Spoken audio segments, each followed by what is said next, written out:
Ontem ficamos sabendo que o perfil da Antônia Fontinelli foi fechado, foi bloqueado ou apagado, banido do Instagram. Antônia Fontinelli, se vocês não sabem, ela é uma atriz, ou era uma atriz, e que se tornou youtuber e ficou conhecida, na verdade, mais pelo seu apoio ao Bolsonaro, né? Por seu apoio a figuras de extrema-direita, por constantemente entrevistar figuras do governo, alinhadas ao governo, ou alinhadas ao Olavo de Carvalho, por exemplo. Então, ela é uma pessoa que, tanto no Instagram quanto no YouTube também, acaba se envolvendo em tretas constantes e intermináveis, e isso certamente movimenta a internet e movimenta os seguidores também, né? Porque as redes sociais essencialmente são espaços de tretas, espaços de confrontos, espaços de disputas intermináveis. Então, ela é alguém que se consolidou graças a isso, né? Ela tem uma treta interminável que já se arrasta por anos com o Felipe Neto e com o Lucas Neto, por exemplo, ou seja, isso acaba, de certo modo, atiçando mesmo, como eu disse, o ânimo das pessoas.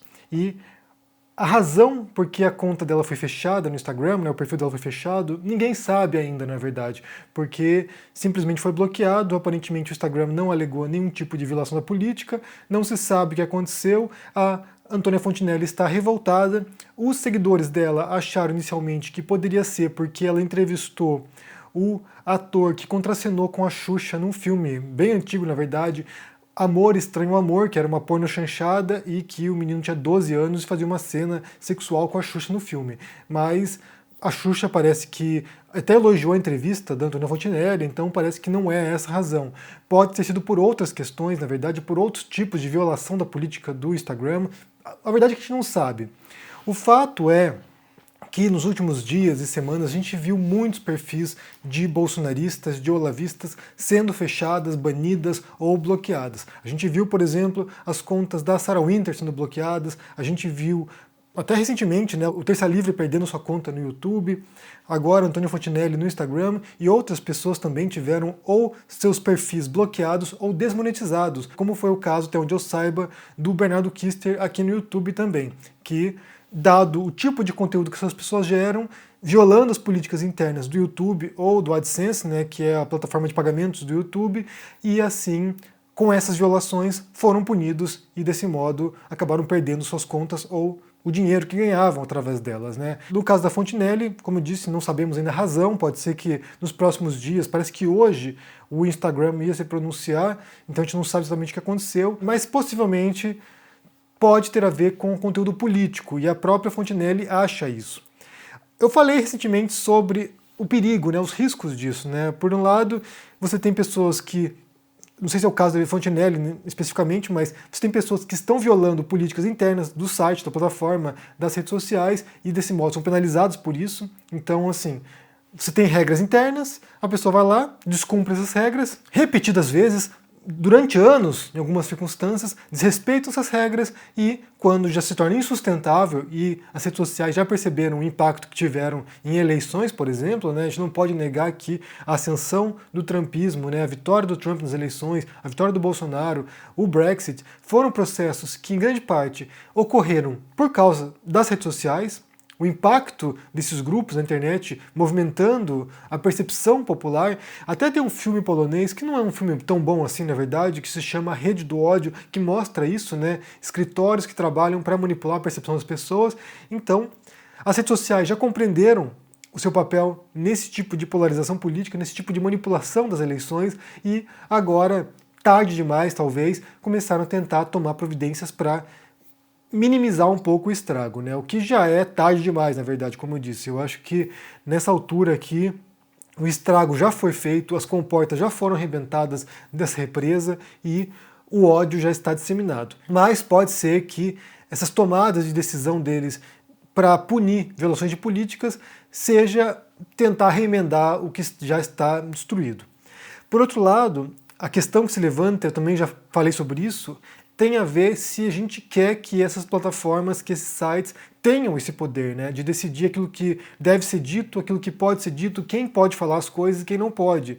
Como ele vai separar, né, como eles vão distinguir, como eles vão estabelecer os critérios de quem propaga discurso de ódio, de quem propaga mentira, falsidades, fake news e quem não propaga. Porque, embora você tenha pessoas que são claramente manipuladoras e que estão distorcendo a realidade, que estão instigando violência e ódio contra outros grupos, e tem pessoas que fazem isso claramente, de maneira óbvia, assim, sem dúvida nenhuma, você tem uma zona cinzenta ali que é o espaço da complicação, que é o espaço onde a gente pode pensar, putz, será que essa pessoa extrapolou o limite ou não? Será que isso aqui deve ser penalizado ou não? E aí, nessa zona cinzenta, que você pode incorrer nos erros gravíssimos, né? Por exemplo, no caso da Antônia Fontinelli, ela tinha mais de 3 milhões de fãs no Instagram. Como eu disse, ela é alguém que constantemente instiga tretas ali nas redes sociais, né, que está constantemente, inclusive incitando perseguição às pessoas. Eu fui um dos alvos dela, na verdade, né? Uma vez ela publicou um vídeo meu, eu pedi que ela retirasse o vídeo, ela republicou o vídeo me atacando. Então, assim, alguém que está constantemente usando isso, mas certamente não é a única pessoa.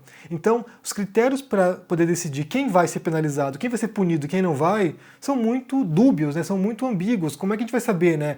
Como a gente vai decidir quem é a pessoa que passou desse limite? Então essa dúvida é uma dúvida que perpassa todos os debates nossos aqui na internet praticamente, né?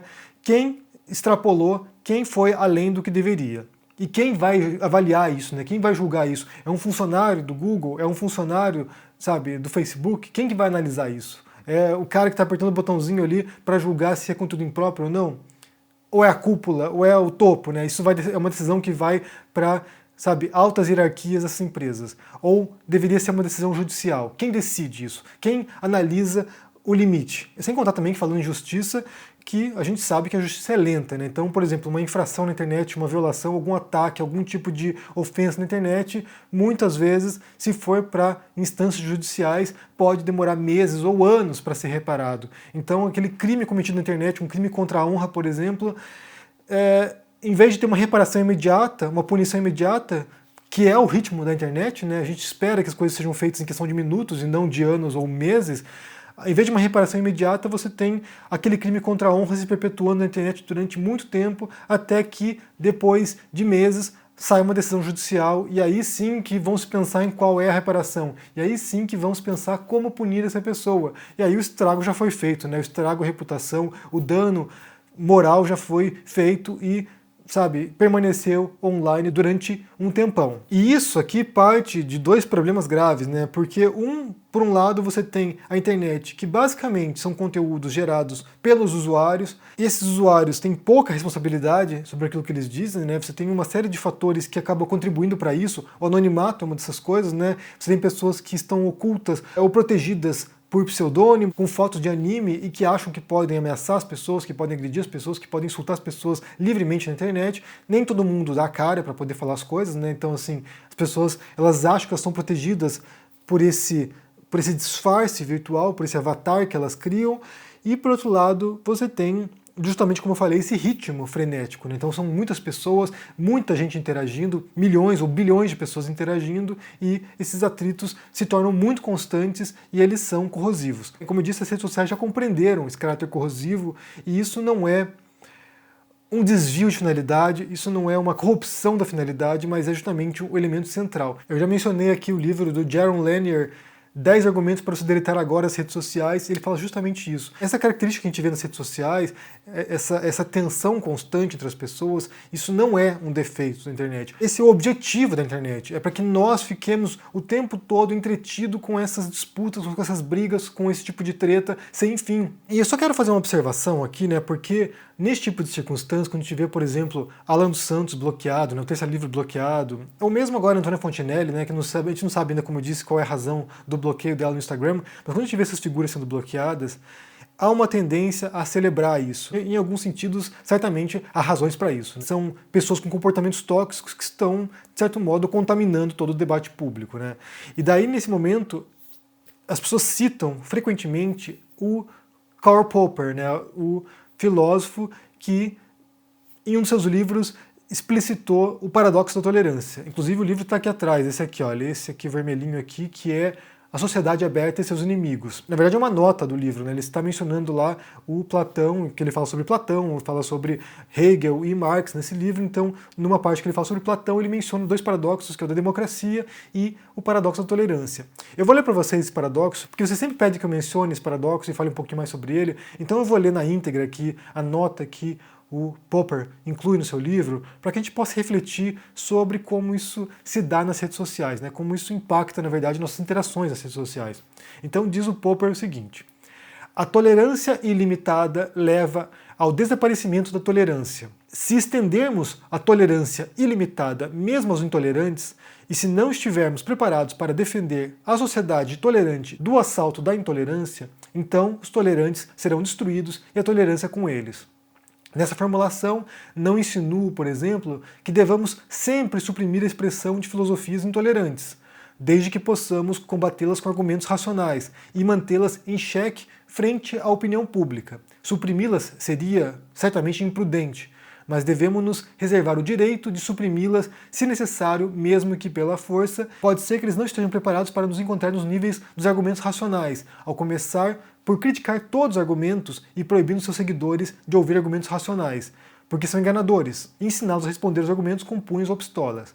Devemos, então, reservar, em nome da tolerância, o direito de não tolerar o intolerante. Devemos exigir que qualquer movimento que pregue a intolerância fique fora da lei e que qualquer incitação à intolerância e perseguição seja considerada criminosa, da mesma forma que no caso da incitação ao homicídio, sequestro ou tráfico de escravos. Então, o que o Popper diz aqui, basicamente, é isso, né?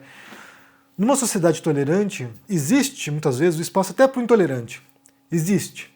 Desde que seja possível combater esses intolerantes, né, enfrentar as ideias intolerantes com base em argumentos. Então, se você tem uma filosofia intolerante, eles estão dispostos a um debate racional e que a gente que propõe a tolerância, a gente que propõe o debate racional, consiga confrontar essas ideias intolerantes e mostrar como elas estão equivocadas, e que o público, ao ouvir esse debate, compreenda como essa filosofia intolerante ela é nociva, então, para o Popper, vale a pena você resguardar até o direito do intolerante. Porém, quando esse intolerante não está disposto ao debate intelectual, não está disposto a argumentar racionalmente, inclusive propõe a violência aos seus seguidores, e a gente não consiga confrontar essas ideias e mostrar para a população geral como essas ideias são intolerantes de fato e perigosas, então, nesse caso, ele propõe que as filosofias, os pensamentos intolerantes estejam à margem da lei, ou seja, sejam criminosos. Eu suponho que aqui ele se refira a uma repressão estatal, né? Prisão ou até algum tipo de condenação mais dura, né, que possa suprimir esse pensamento intolerante e nocivo para a sociedade. A gente tem que pensar, gente, que numa sociedade não apenas ideal, mas uma sociedade minimamente funcional, as pessoas têm direito a ter ideias divergentes. As pessoas têm direito de pensar coisas diferentes sobre vários assuntos, né? De torcer para um time diferente do seu, de acreditar num modelo diferente de sociedade, de ser conservador, de ser progressista, de ser liberal, de ser comunista, de ser, sabe, as mais diferentes vertentes ideológicas e políticas. As pessoas têm esse direito. As pessoas não são obrigadas a concordar comigo. As pessoas não são obrigadas a concordar com, sabe, qualquer outro pensador ou qualquer outro intelectual, ou qualquer outro tipo de influenciador com qualquer outra vertente política ou ideológica, ou sobre qualquer outro assunto. Ninguém é obrigado a gostar de um tipo musical, de um tipo de arte, um tipo de expressão intelectual. Ninguém é obrigado. Então, nesse mundo, né, nessa sociedade funcional, a gente tem essa liberdade de se mover entre diferentes conjuntos de ideias, e de cultura também, e de opiniões. A gente tem esse direito. Eu odiaria, aqui eu estou falando pessoalmente, eu odiaria morar numa sociedade, num país, no qual o meu pensamento, por exemplo, fosse obrigatório para todos, que todos devessem concordar comigo. Seria horrível isso. Mesmo sendo aquilo que eu defenda. Seria intolerável isso. Seria, sabe, insuportável. Para mim, eu prefiro, e eu falo aqui para mim, né? Claro, não sei você, mas para mim, eu prefiro morar numa democracia problemática, que todas são problemáticas, na verdade, eu prefiro morar numa democracia problemática do que numa ditadura que pareça funcional. Porque o simples fato de eu saber que há um tipo de interdição a ideias, a posições políticas e a comportamentos, o simples fato de saber disso, para mim, já é, sabe, é complicadíssimo. Eu menciono muito recentemente aqui o caso do Irã, né? Tem uma série de quadrinhos que eu até tenho por aqui, mas eu não vou ter como pegar agora. Tem um quadrinho escrito pela Marjane Satrapi chamado Persépolis. São 2 volumes. No primeiro volume você tem a Marjane Satrapi contando a experiência dela durante a Revolução Islâmica, dos pais dela, dos parentes dela e como isso afetou a vida dessas pessoas. Ela criança, vendo a Revolução Islâmica acontecendo, o Ayatollah Khomeini chegando ao poder e como há uma mudança drástica nos comportamentos das pessoas e na repressão à cultura e ao costume das pessoas. E no segundo volume ela vai embora do Irã, ela vai para a Suíça, se não me engano, vai para a Suíça e lá ela relata a experiência dela como muçulmana, como iraniana, num país estrangeiro, europeu, com uma cultura diferente, e o isolamento que ela sente, né, a ruptura, o não lugar dela. Ela deslocada do Irã, num país diferente, e depois ela retorna para o Irã para visitar os pais, e daí ela se sente meio que num limbo. Ela não é europeia, ela não é suíça, e ela não é mais iraniana, ela está meio que num limbo. Os iranianos a olham com, sabe, com estranheza, e ao mesmo tempo na Suíça ela também é vista com estranheza. Então é um quadrinho muito interessante porque mostra esses dilemas cotidianos das pessoas e como, mesmo quando você tem um regime autoritário, repressivo, nesse caso teocrático, a proibição ela não faz com que as ideias desapareçam, ela não faz com que a cultura desapareça. No Irã, por exemplo, eu até mencionei recentemente aqui o livro Lendo Lolita em Teherã. Quando o regime proíbe certas obras, certos textos, certos tipos de música, isso não quer dizer que os iranianos deixaram de consumir. Eles só passaram a consumir em segredo, escondido, comprando fitas cassetes em locais clandestinos, lendo esses livros proibidos, escondido. Então, a proibição, eu até falei também recentemente sobre isso, a proibição, ela é quase um convite à transgressão. Então, muitas vezes você proibir um conjunto de ideias é criar um fascínio para que pessoas possam ir procurar essa ideia e tentar descobri-la. E no submundo essas ideias estão lá circulando. Por um lado, e aqui é o grande dilema, e acho que é o grande paradoxo, na verdade, né? Quando o Popper fala que é um paradoxo, é justamente isso, porque ao ser intolerante com a intolerância, você também é intolerante. E ao mesmo tempo, ao suprimir essas ideias, não quer dizer que elas vão desaparecer. Então, é de fato uma situação complicada, é complexa. As ideias não somem, simplesmente. Então, por exemplo, quando a gente tem agora essa supressão de canais bolsonaristas ou olavistas que propagam mentira e discurso de ódio, isso não quer dizer que essas ideias desapareceram. É claro que isso restringe enormemente o impacto dessas ideias, restringe o acesso às pessoas a essas ideias. Se você tem que entrar na Deep Web para procurar um canal de algum influenciador olavista, isso vai reduzir drasticamente o círculo de influência do Olavo de Carvalho ou de algumas figuras da extrema-direita. É claro que se está no YouTube e você tem milhões de seguidores, essas ideias se propagam e acabam impactando muito mais a sociedade. Então a gente fala aqui realmente de um enorme dilema. Como combater ideias nocivas e tóxicas e perigosas quando nem sempre os argumentos funcionam, quando quem é seguidor dessas ideias intolerantes e perigosas não estão dispostos a ouvir argumentos contrários. E aqui, claro, também, né, vamos só deixar ressalva, porque é importante fazer isso aqui, que não é apenas a extrema-direita que é intolerante. Você tem os mais distintos grupos, das mais distintas ideologias que também propagam ideias intolerantes, e que também são perigosos muitas vezes, e que também, às vezes, tem um tipo de retórica, um tipo de comportamento que é tóxico e prejudicial para o debate. Isso não é exclusividade da extrema-direita bolsonarista, ou trumpista, ou o que quer que seja, neonazista, sei lá. Você tem os mais distintos grupos que fazem isso, e as redes sociais, como eu disse, justamente por causa da sua característica de explorar esse tipo de tensão e tretas permanentes, lucra com isso. Tem pessoas que propagam ódio nos mais diversos aspectos políticos e que estão lucrando com o ódio. É perigoso, ao mesmo tempo em que como se enfrentar isso, né? O paradoxo da tolerância do Popper responde a essa integração? Responde a esse desafio? Não sei dizer. Não sei. Quero saber o que vocês pensam sobre esse assunto aqui. Primeiro sobre a página da Fontenelle bloqueada no Instagram, né? Qual seria a razão? A gente não sabe ainda, mas o que você acha? Por que teria sido bloqueado? Isso tem a ver com questão política, no final das contas, como ela suspeita? Pode ser sim.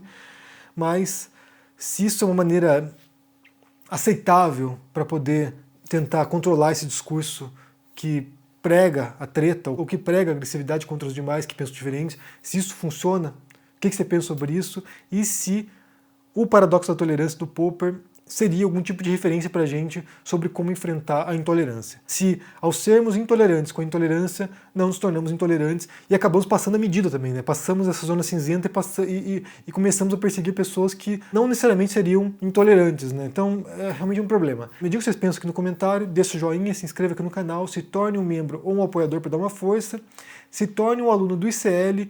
o Instituto Conhecimento Liberta. A gente está fazendo um curso agora de escrita narrativas lá.